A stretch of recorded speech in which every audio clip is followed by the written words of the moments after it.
All right, so are you having trouble filling out the saggy middle of your story?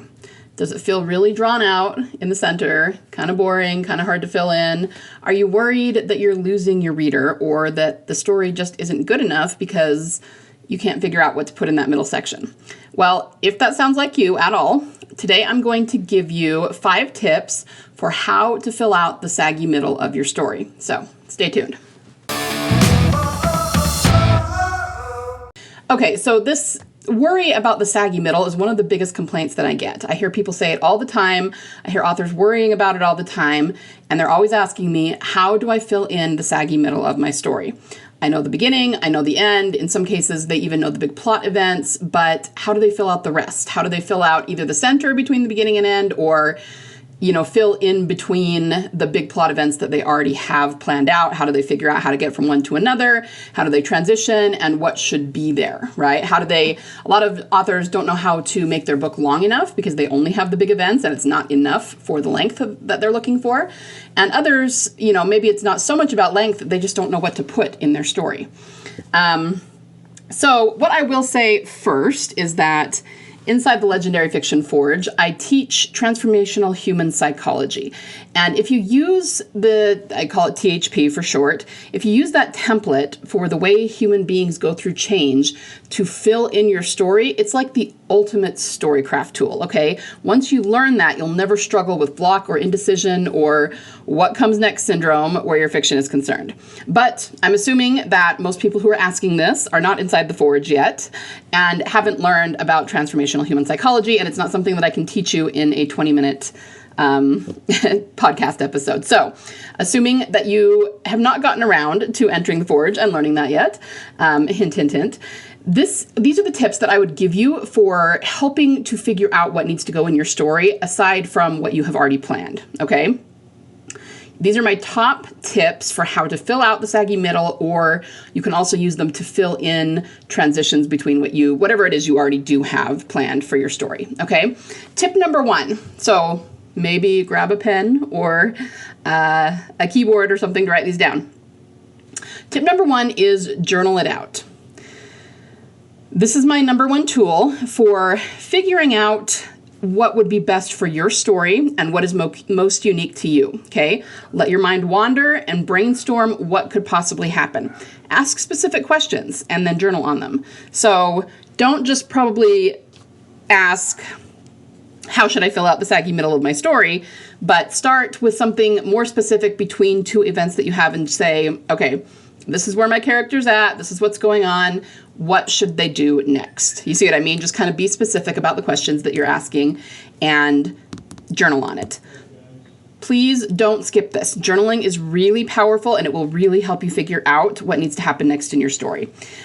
Just vomit all possibilities out onto your paper or the screen if you're typing it, and then you can pick and choose what's best for you. Okay, so that's number 1. Number 2, always focus on the emotion. Remember, emotion is what hooks readers. So ask, what is the most emotional thing that could possibly happen in this part? Remember that emotion can be what we think of as regular everyday emotion, like happy, sad, angry. But in a story, emotion also takes the form of adrenaline, romance, sex, tragedy, action, scandal, intrigue, and mystery. It's anything that gets the reader's heart pumping and makes them feel something and makes them want to keep reading, okay? So focus on those things. What would be like the coolest, saddest, most tragic, most intriguing, most mysterious, most crazy thing that could happen. And, of course, make it appropriate to your story and your genre and everything, but focus on that. That will really help you fill out what's missing in your story. Number 3, dial up the emotion, okay? So don't make something sad in your story. Make it heart-wrenchingly tragic. Don't make someone mad, make them murderous. Don't make something happy, make it full of such joy that people's knees are buckling with the relief of it, okay? Ask yourself what needs to happen, how events need to intensify, and what you can add to ratchet up the visceral desperation of the emotion, right? So very often, I think that we're not always aware of this, but part of the reason that we're having a hard time filling in our story is that we want something very, very emotional. So we might say, okay, well, I want something sad to happen. And then we go through 5 or 10 things that are sad and just none of them seems like it fits. None of them are really, really speaking to us, okay? Well, it's probably because you need to intensify the emotion. Everything you're coming up with, first of all, you're probably coming up with it using your conscious logical mind rather than your subconscious mind. Journaling from tip 1 will definitely help with that. But you also might need to say, okay, what do I want my character to feel? If I want my character to be absolutely heartbroken and you're not coming up with the event that will make them that way, that's why it's not feeling right to you. That's why it's not resonating for you. Okay, so ask yourself what kind of emotion you want your character to be feeling, dial it up to 20, right? And then journal on what events could possibly create that emotion in your character, and then you'll have your scenes to fill in that part of your story, okay? Number 4 is kind of piggybacking on number 3, and it's just start with the emotion and then ask what needs to happen to make them feel that way. So really in number 3, I was talking about dialing up the emotion, but you can also start with the emotion, as I kind of already explained, and reverse engineer from there, okay? Number 5. For the actual chronology, as in, I need to figure out what comes next, but I'm not sure how to get them there. Think of cause and effect.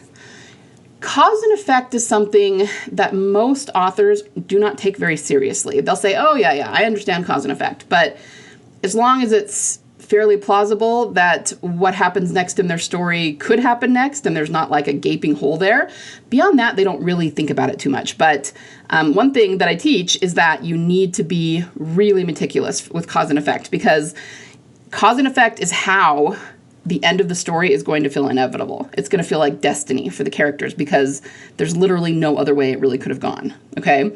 So think about cause and effect, both the inner and the outer. And by that, I mean, obviously what happens in one scene is going to cause what happens in the next scene for the most part. We're talking about events in the plot. But think about the internal arc as well. So ask yourself, okay, what happens in the first scene and how does my character feel about it? Then ask, based on how my character feels, what do they do next? And finally, due to the action that the character took, what happens next because of that action? So what does their action cause to happen in the story, right? Do that all the way through between the big plot events you already have, and you will have worked out how to fill them in, right? It needs to be very cause and effect.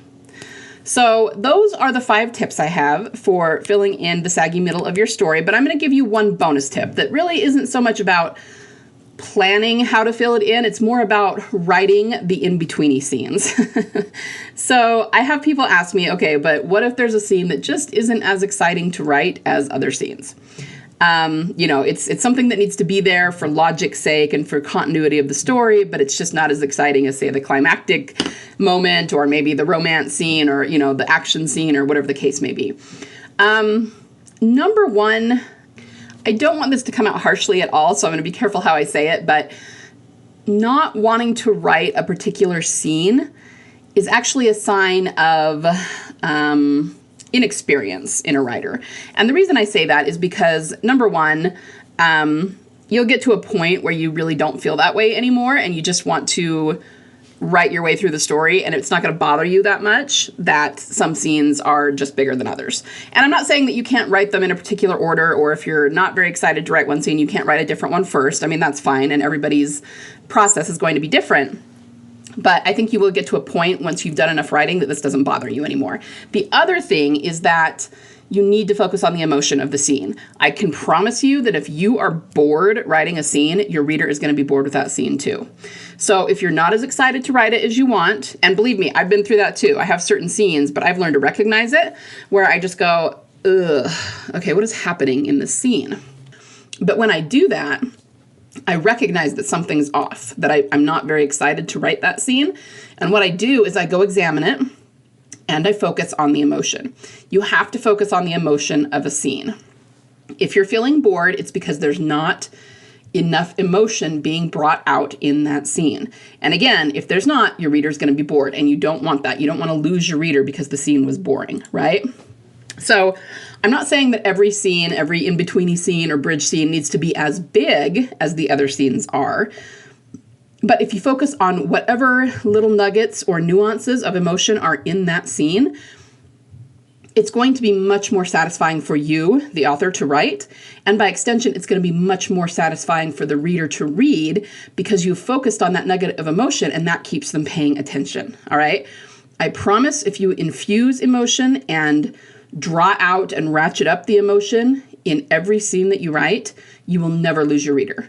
And even when that's, it's one of those scenes that just isn't that big or that exciting, you will still not lose your reader if you focus on the emotion. So my tip for how to write the less exciting in-betweeny scenes is just pull out the emotion. Sit down, do it very intentionally, you guys. If you just sit down to write it without using any kind of intention, it's just going to feel like it always did because you're not drawing that emotion out of your subconscious mind and bringing it into your conscious mind so that you're aware of it, right? So if you sit down and you just can't figure out where the emotion is in the scene, try journaling on it and ask yourself questions about the characters like, what is this character feeling? Why are they feeling that way? What is this character trying to accomplish? Why do they want to accomplish it? What happens if they don't accomplish it? What happens if they do accomplish it? I mean, figure out where the emotion of that scene is. And very often the emotion is in the motivation because, not even very often, it always is, because we always make decisions and do things based on emotion, right? Because there's something that we want or there's something that we need or that we need to have happen.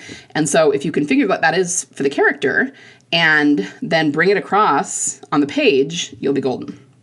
All right. So let's go over these one more time, recap. My tips for filling in the saggy middle or the in-between scenes between bigger scenes, the transitional things between bigger scenes that you already have planned are these. Number 1, journal it out. Let your mind water, brainstorm, get everything out of your subconscious onto the page, and then you can decide what will actually work for your story. You won't be using all of that, but you'll figure out the answer to what you need somewhere in there. Number 2, focus on the emotion. Emotion is what hooks readers, and remember that emotion isn't just happy, sad, angry, etc. It's adrenaline, tragedy, romance, sex, scandal, action, intrigue, mystery. I mean, focus on what is going to keep that reader hooked, right?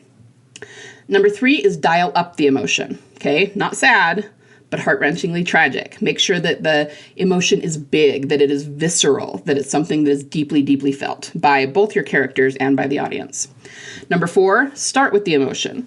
Figure out what you want your characters to be feeling, and then ask what needs to happen in the story to get them to feel that way. And that's how you will come up with your scenes. And of course, you can combine this with journaling. Ask yourself that, and then journal the answer. And trust me, guys, it will work. You will figure it out. For actual chronology, make sure and think cause and effect. This is number 5. And make sure to go with the inner and the outer. So whatever happens in scene 1, ask how your character feels about it. Based on how they feel, how do they react? Based on the reaction, what does that cause to happen in the plot? And that's a great way to figure out how to connect scenes. And understand, you may need to do a lot of those connections. You might need to journal out 10 or 15 steps. And then once you've done that, you'll realize maybe you can cut some of them. But just keep going until you figure a way to connect one scene to another, okay? And in terms of you getting excited to write these less exciting, possibly less emotional in-betweeny scenes, just make sure to focus on writing the emotion. Journal on it, draw it out. Even if it's just tiny little nuggets, if you focus on that and emphasize it, it will be much more exciting for you to write the scene and your reader will feel it more and you won't lose your reader, okay? So I hope that's helpful to anyone who's struggling with this, because I know a lot of writers do struggle with this. Before you go, I wanted to say that I am doing another workshop. It's actually next week, November 18th through the 22nd. And I've done character workshops the last couple of months, so I'm changing it up a little bit. I'm actually more just focusing on the secrets of writing six-figure fiction. So the workshop is called How to Turn Every Fiction Story You Write into a Six-Figure Story Step by Step. Okay, so it's just not focused on characters alone. I'm going to talk about fiction in general and kind of like little known psychological hacks that have to do with story psychology, that sort of thing. So if you want to sign up for that workshop. It is free. It's going to be at bit.ly/6FS workshop, as in 6-figure story workshop. But I will put that in the show notes so you can just click on it if you need. Please note that this time around, I'm not going to do a replay page. All of the replays will just be in the Facebook group. I've had some trouble with the tech the last couple of times. So I know that not everybody loves Facebook. I always get at least a couple of people asking me, well, what if I don't have a Facebook profile? Unfortunately, you're going to have to, if you want to watch the replays, you're going to have a Facebook profile this time around. And just what I always tell people to do is create one that's kind of fake. You don't have to put your picture on there. You don't even have to use your real name. Just create one just to go to the workshop. And then when you're done, you can delete it. And that way you're not actually, quote unquote, on Facebook if you don't want to be. But it is up to you. But this time around, the replays are going to be only in the Facebook group. So you're going to need that if you can't make it live. If you can make it live, then you won't have to watch them in the Facebook group. Because I'm doing them on Zoom, but the vast majority of people these days can't make it live and end up rewatching on their own time. I know that. So just keep that in mind if you're going to sign up. But again, that's bit.ly/6FS workshop, which stands for 6-figure fiction. So 6FS workshop. How to turn every story you write into a 6-figure story step by step. That's going to be next week. I'm going to try to keep it to less than an hour, like 45 minutes each day. So I'm just kind of changing up how I'm running it, and I'm going to kind of see how it goes. So anyway, just wanted to let you know about that. Hop over and sign up for that if it's something you're interested in. And other than that, have a wonderful week of writing. I hope that you can use some of these tips to fill in holes in your story and places where you're struggling to make things connect. And yeah, other than that, I will see you next week. Thanks for hanging out with me today, guys. Bye.